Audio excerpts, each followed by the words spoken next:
तिवारी, वाराणसी धाम। अभी सर ये जो कलश यात्रा निकली है और किस तरह के कार्यक्रम किए जाएंगे आने वाले दिनों में?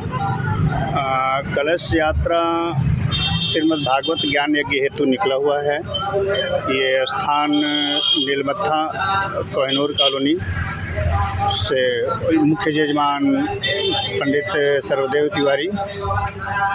और जल यात्रा इसलिए किया जाता है कि जल के देवता का नाम है वरुण, और कोई भी छोटा सा या अनुष्ठान हो या बड़ा यज्ञ हो, बिना कलश के यज्ञ की पूर्ति नहीं मानी जाती।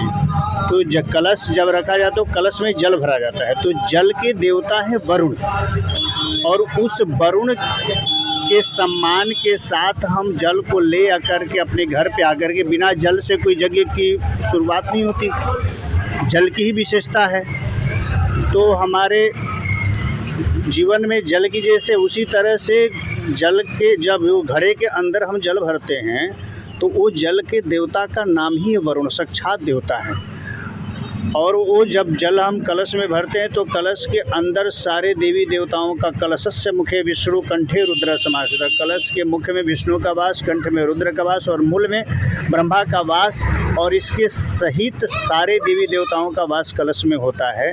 इसलिए यज्ञ के पूर्व जल यात्रा की जाती है। इसका नाम है जल यात्रा एवं शोभा यात्रा, कि हम जो यज्ञ कर रहे हैं और वो सम्मान तरफ से वरुण को हम ले कर के आते हैं, और जनमानस में ये देख कर के लगे भी कि ये यज्ञ कहाँ हो रहा है, कैसे हो रहा है, इसलिए इसका नाम जल यात्रा और शोभा यात्रा है। दूसरा, ये श्रीमद् भागवत ज्ञान यज्ञ का आयोजन किया गया है।